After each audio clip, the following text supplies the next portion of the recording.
প্ৰমোদ বড়ো ডাঙৰে বিজেপিক লৈ চৰকাৰ কৰিলে।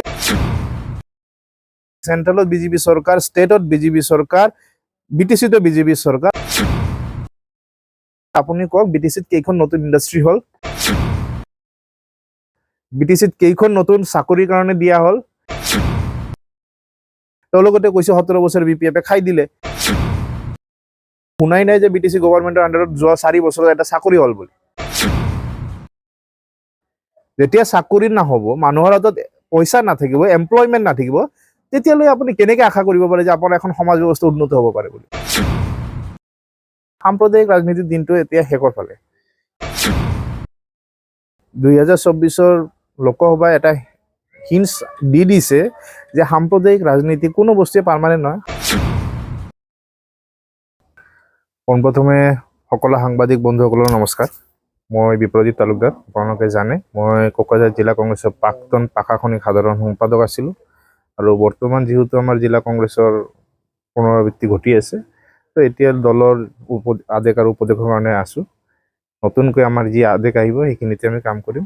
তো এয়াই মোৰ সৰু এটা পৰিচয়। মই কোকৰাঝাৰ আটাইতকৈ ডাঙৰ পৰিচয়, মই কোকৰাঝাৰ কংগ্ৰেছৰ এজন কৰ্মকৰ্তা হয় আৰু কংগ্ৰেছৰ আদৰ্শ আৰু যিটো মানে আইডিঅলজি, ইয়াক সমাজৰ মাজেৰে লৈ যোৱা যিটো কাম, এইটোৱে মোৰ আটাইতকৈ ডাঙৰ পৰিচয়। ইয়াৰ বাহিৰে আৰু মোৰ বেলেগ আৰু পৰিচয় নাই। 2025 আপোনালোকৰ ভূমিকা কি হ'ব? 2025 আমাৰ ভূমিকা আপোনালোকে কিবা এটা উমান চাগে পাইছে, কিন্তু এইখিনি আমি ক'ব পাৰিম, এইবাৰ 2025 বিটিচিত যি চৰকাৰ হ'ব, ইয়াতে কংগ্ৰেছ দলৰ শৰীক হ'ব, এইখিনি আমি ক'ব পাৰিম। ৰাইজে আশাবাদী। আমাৰ কংগ্ৰেছ দলৰ স্থিতি চাওক, আমাৰ পাৰ্টিটো হ'ল হাইকমাণ্ড বেছ পাৰ্টি। হাইকমাণ্ডৰ পৰা যিটো আমাৰ নিৰ্দেশ আহিব, আমি সেইমতে কাম কৰিম। বৰ্তমান এটা এলায়েন্সৰ কথা বতৰা চলি থকা যেন আমিও গম পাইছোঁ। যদি হয়, এই এলায়েন্সৰ ধৰ্ম পালন কৰি কেনেকৈ আমি কাম কৰিব পাৰিম, আমাৰ হাইকমাণ্ডৰ যিটো নিৰ্দেশ থাকিব কেনেকৈ আমি কাম কৰিব পাৰিম, এয়া হ'ব আগন্তুক দিনত আমাৰ পৰিলক্ষণীয়। কিন্তু বৰ্তমানলৈকে এলায়েন্স হৈ গৈছে বা হৈ যাব বুলি এনেকুৱা কোনো নিৰ্দেশ আমাৰ এতিয়া অহা নাই। হয়, কিছুমান কথা বতৰা চলি আছে, আমিও শুনিছিলোঁ যে BPF দলৰ পৰা এটা এলায়েন্সৰ কথা চলি আছে আমাৰ লগত।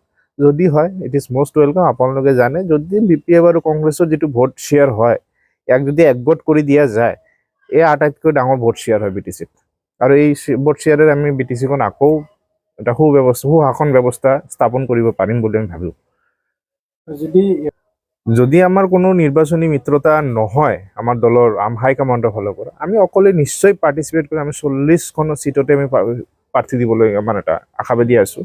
তাৰে মাজত কিছুমান চিট আছে যিবোৰ আমাৰ বৰ পটেঞ্চিয়েল চিট, যেনেবা শ্ৰীৰামপুৰ। আমি যোৱাবাৰো জিকিছোঁ, এইবাৰো আমাৰ লোকসভা চাওক হায়েষ্ট ভোট আমি কংগ্ৰেছে পাইছোঁ, আৰু আমি বিশ্বাসী যে এইবাৰ BTCত যি পৰিষদীয় নিৰ্বাচনত আহে তাতে আমি ক্লিন মাৰ্জিনত জিকিম। আমি গুমা জিকিব পাৰিম, আমি জমদুৱাৰ জিকিব পৰা আমাৰ ক্ষমতা আছে, আমি পৰ্বতঝৰা MCLA জিকিব পৰা ক্ষমতা আছে, আমাৰ ফকিৰাগাম জিকিব পৰা ক্ষমতা আছে। এইকেইটা চিট আমাৰ কোকৰাঝাৰ জিলাৰ মাজতে আমাৰ পটেঞ্চিয়েল চিট, যিবোৰ কংগ্ৰেছৰ ভাল হোল্ড আছে। এইকেইটা চিটতো কোনো প্ৰশ্নই নুঠে।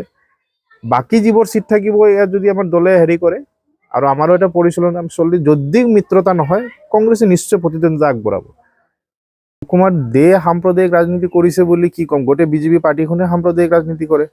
তেওঁলোকৰ হিন্দু আৰু মুছলমানৰ বাহিৰে কোনোবা এজেণ্ডা আছে নেকি?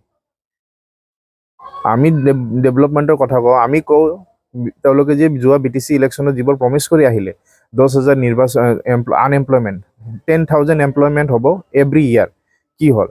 মাইনৰিটি ৰিলিজিয়াছ বৰ্ড, যিটো মাইনৰিটি ডেভেলপমেণ্ট বৰ্ড কৰিব বুলি ক'ল, ইয়াৰ কি হ'ল? বৰ্মন কমিউনিটিৰ কাৰণে এটা বৰ্ড কৰিব বুলি কৈছে, ইয়াৰ কি হ'ল? Every house every one toilet one house বুলি যিটো UPPL মেনিফেষ্টত আছিলে, কি হ'ল? বৰ্তমান আজিৰ তাৰিখত তেওঁলোকে চৰকাৰত আছে। আজিৰ তাৰিখত প্ৰশ্ন সুধিব লাগে চৰকাৰ পক্ষত যিহেতু BJP আৰু UPPL দুয়োজনে আছে, দুয়োজনলৈ প্ৰশ্ন সুধিব লগা হয় যে আপোনালোকে যে মেনিফেষ্ট কৰি ইমান ডাঙৰ ডাঙৰ এটা পৰিৱৰ্তনৰ মানে এটা বাতাবৰণ তৈৰি কৰি আহিলে, সেই প্ৰতিটো প্ৰমিছ আপোনালোকে ফুলফিল কৰিলে নাই? আৰু আমি বিৰোধী হিচাপে আমাৰ কৰ্তব্য যে যিবোৰ চৰকাৰ পক্ষৰ গাফিলতি, যিবোৰ চৰকাৰ পক্ষৰ ফেইলিয়ৰ, ইয়াক জনগণৰ মাজলৈ লৈ যোৱা। অৰূপ কুমাৰ দে সাম্প্ৰদায়িক ৰাজনীতি কৰিছে, BJP পাৰ্টিৰে ধৰ্ম। সাম্প্ৰদায়িক হিন্দু মুছলমান নহ'লে এওঁলোকৰ হাতে কোনো এজেণ্ডাই নাই। আজি অৰূপ কুমাৰ দে সমষ্টিখন যাই চাওক, তেখেতৰ পাৰ্চনেল সমষ্টিৰ যি হস্পিটেল আছে, হস্পিটেলত ইমাৰ্জেঞ্চি ডক্টৰ পোৱা নাযায়। মই আপোনালোকক এখন ভিডিঅ' দিম, ৰাতি 12টাত গৈছে, ৰাতি 12টাত ইমাৰ্জেঞ্চি পেচেণ্ট লৈ যোৱা হৈছে, ইমাৰ্জেঞ্চি ককত কোনো পেচেণ্ট কিবা নাই, ডক্টৰ নাই। অৰূপ কুমাৰ দেৰ সমষ্টি হয়। তো অৰূপ কুমাৰ দে নিজৰ সাম্প্ৰদায়িক ৰাজনীতি বাহিৰে আৰু কৰিব পাৰে কি? আৰু এই অহা বিধানসভা নিৰ্বাচনত আপুনি চাব অৰূপ কুমাৰ দেৰ ৰাজনীতিৰো শেষ ঘটিব। আৰু বিজেপিৰ চৰকাৰ 4 বছৰ কাৰ্যকাল সম্পন্ন হয়, আপোনাৰ মতে উন্নয়ন হোৱা নাই নেকি? উন্নয়নৰ কথাটো আপোনালোকে আৰু বেছি ভালদৰে ক'ব পাৰিব। Nothing is absolute black and white in this world, I believe in this theory. কোনো 100% ভাল বা 100% কিবা নহয় কিবা এটা ফেইলিয়ৰ থাকিব পাৰে, বেলেগ কথা। বাট তেওঁলোকৰ যিবোৰ মেজৰ প্ৰমিছ আছিলে, মাটি পট্টাৰ কথা আছিলে, কি হ'ল মাটি পট্টা? গৰুখুটি হৈ গ'ল। আপোনালোকে জানে গৰুখুটিত আমাৰ কংগ্ৰেছ দলৰ সভাপতি ভূপেন বৰা ডাঙৰীয়াৰ নেতৃত্বত যেতিয়া আমি গৈছিলোঁ, তেতিয়া ভূপেন বৰা ছাৰৰ নিজৰ চলাখন ফালি কিনি দেখুৱাবলগীয়া হ'ল। কেনেকুৱা ধৰণৰ নিৰ্মম বৰ্বৰতা থাকিলে এজন মানুহে এনেকুৱা কাম কৰিব পাৰে? সাংবাদিকৰ ৰূপত কিছুমান পাখণ্ড, এজন মানুহ গুলিয়াই মাৰিছে, তাৰ ওপৰত উঠি জঁপিয়ালে। তেওঁলোকেতো মাটি পট্টা দিব বুলিহে কৈছে, তাতে তাৰ উচ্ছেদ অভিযানহে চলিছে।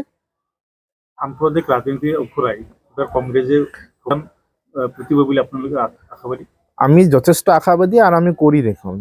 2024 লোকসভাই এটা হিন্স দি দিছে যে সাম্প্ৰদায়িক ৰাজনীতি কোনো বস্তুৱে পাৰ্মানেণ্ট নহয়। সাম্প্ৰদায়িক ৰাজনীতিৰ দিনটো এতিয়া শেষৰ ফালে। আপুনি ডেভেলপমেণ্টৰ কথা কওক, আপুনি চাকৰিৰ কথা কওক। আমাৰ ল'ৰা ছোৱালীবোৰ কিমানখন ইণ্ডাষ্ট্ৰি হ'ল BTCত। তেওঁলোকতে কৈছে 17 বছৰ BPF খাই দিলে। BPF আৰু কংগ্ৰেছ এলায়েন্স, কংগ্ৰেছ যদিও চৰকাৰৰ পক্ষত হেৰি নাছিল, কিন্তু কংগ্ৰেছৰ তেতিয়া ষ্টেটৰ চৰকাৰ আছিলে, আৰু BPF নেকি আৰু কংগ্ৰেছে কিবা কৰিলে। প্ৰমোদ বড়ো ডাঙৰে বিজেপিক লৈ চৰকাৰ কৰিলে, চেণ্ট্ৰেলত বিজেপি চৰকাৰ, ষ্টেটত বিজেপি চৰকাৰ, BTCতো বিজেপি চৰকাৰ। আপুনি কওক BTCত কেইখন নতুন ইণ্ডাষ্ট্ৰি হ'ল? BTCত কেইখন নতুন চাকৰিৰ কাৰণে দিয়া হ'ল, যে নতুন চাকৰি পাল? আজিৰ তাৰিখত মই শুনাই নাই যে BTC গভৰ্ণমেণ্টৰ আণ্ডাৰত যোৱা 4 বছৰত এটা চাকৰি হ'ল বুলি। যেতিয়া চাকৰি নহ'ব, মানুহৰ হাতত পইচা নাথাকিব, এমপ্লয়মেণ্ট নাথাকিব, তেতিয়ালৈ আপুনি কেনেকৈ আশা কৰিব পাৰে যে আপোনাৰ এখন সমাজ ব্যৱস্থা উন্নত হ'ব পাৰে বুলি? আৰু নিজৰে ডেটা কয়, মানুহে বোলে ফিক্সড ডিপজিট কৰিব। আজিয়ে মই ৰাতিপুৱা এখন পেপাৰ পঢ়ি আছোঁ, তাতে এখন আৰ্টিকেল ওলালে টাইমছ অফ ইণ্ডিয়াত, যে মানুহৰ বোলে ফিক্সড ডিপজিটৰ ৰেট কমি গ'ল। কিয় কমি গ'ল? তাৰমানে ইনকাম নাই। এই চেম বস্তুটো আমাৰ BTCতো হৈ আছে। ইনকামৰ কি ব্যৱস্থা আছে আমাৰ ল'ৰা ছোৱালীবোৰ?